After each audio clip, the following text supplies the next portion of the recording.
Hey guys, welcome to another tabletop review, semi-review. Kind of not a full-fledged review, and I will go over why that is the case. And it's because I have to be honest with you, I don't use this. I don't use this tool, and let me explain why. I got this for my birthday. This year. My birthday was March 14th, and my dad, he gave me some money for my birthday, and then my wife took that money and added to it and bought me this. This is a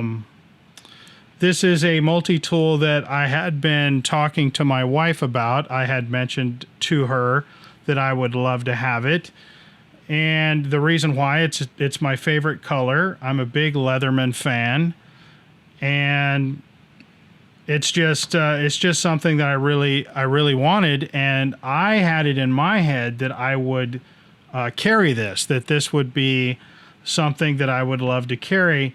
And as it turned out, in reality, is that it's just too nice. It's just too nice. It's just too nice to carry and mess up. So this is my one and only Safe Queen multi-tool.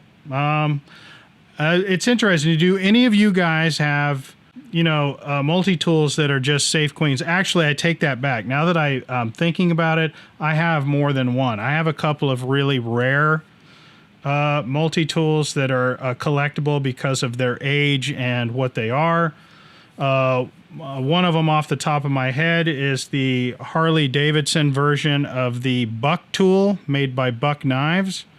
I have that multi-tool, and I definitely do not use that. That just sits in the safe and doesn't get used.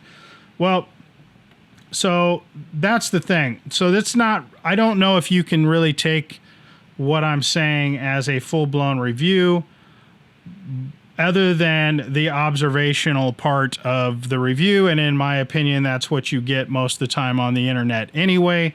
Very few people actually use these and do reviews on their experiences. It's just basic, pulling it out of a package and talking about it kind of situation. And that's obvious to me. Actually, I'll prove that just by saying one thing, and that's, if you've ever watched a Gerber suspension or NXT review that was positive in any way, that's proof positive that that person has not used that tool. So I think that particular tool outed a lot of YouTube reviewers, but I digress. Anyway, so this tool, in comparison to others that I've had, the Wave, I've never had a Charge. I've had a Wave, and that particular Wave is missing an action somewhere.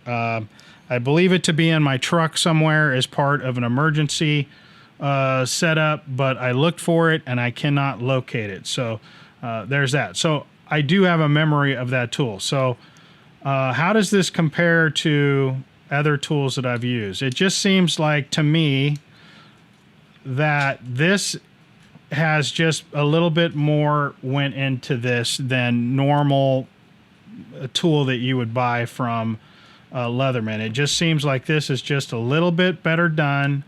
The fit and finish is just a little bit better.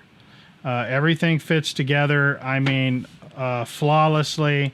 It's got a smooth operation, and it lacks the normal Leatherman sticky, stiff, whatever adjective you want to use, plier head. That's one of my biggest complaints with Leatherman, is that they can't, in my personal opinion, I don't think Leatherman gets the plier head right very often. Let's just put it that way. They either have a tool that works properly but doesn't cut wire, or they have a tool that's so stiff that it's barely, it's difficult to use because the plier head is so sticky.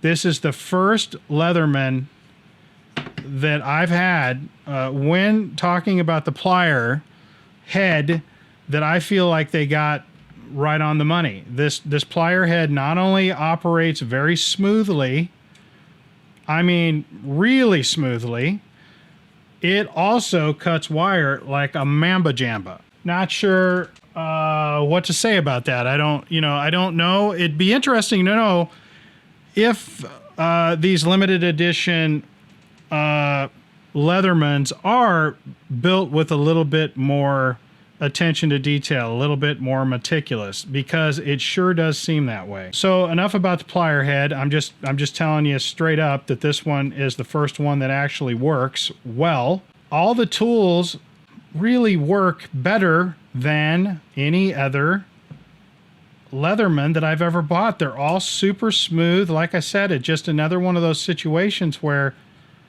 it seems like this was done differently than normal. And I'm going to say that probably a lot in this review because that's the case. Moving on, it's just, I guess that's the takeaway for this entire tool is how well everything is put together, how well and smooth and just absolutely perfect.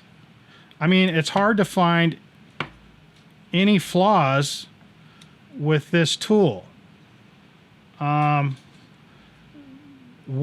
yeah, I mean, it's just spot on perfect. I don't know, man, it would be awesome if Leatherman could do this for all their tools. I mean, it's just great. So, and then this one also has the S30V.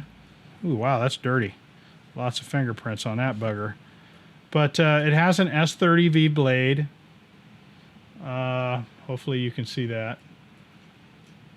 And not really sure how much that really changes anything in the grand scheme of things. I mean, it makes people feel warm and fuzzy, but in practicality, not sure. I mean, because I haven't hard used a Leatherman S30V blade before. I have heard mixed results from people. I've heard that the S30V that they use is not much better than their 440C or their 154. I mean, I've heard those things, but I don't know if they're true. So, yeah, all I know is it's a pretty meticulously ground knife. The edge is perfect. I mean, it's just, it's just, it sounds like I'm gushing, and I guess I kind of am, because I wish they were all like this, guys. I mean, I wish all of Leatherman's tools were put together as awesome as this one is. It's perfect.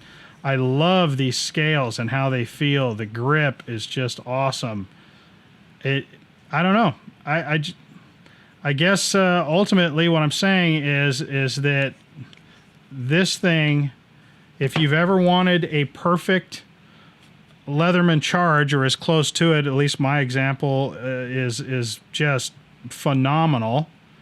I got no complaints. I had to make no adjustments. I had to do nothing. It just works perfect. If you want a tool like that, then maybe forking over the $200 or close to it for one of these, either the REI version, the red one, or the one from Cabela's, the Cabela's exclusive, or Bass Pro Shop. Bass Pro Shop. I'm sorry, the Bass Pro Shop exclusive. Then you'd be hard pressed to find a better example. And I'm assuming in 20 years, this thing's going to be worth twice as much money. And it's fun to collect. It's fun to collect these things. These special edition ones are really, really awesome. But that's my opinion on this based on not using it. I hope that that was okay with you guys, that I reviewed something that I never used. You can chalk it up to, you know, me kind of doing the same thing that other people do. How about that? All right. Well, we'll catch you on the next one. I hope you appreciated my opinion on this particular unit. And a big shout out, if my dad is watching this this video, I would have never have bought this myself. And I really appreciated this for my birthday. And big shout out to my dad. Love you, Dad. Catch everybody on the next one on that end.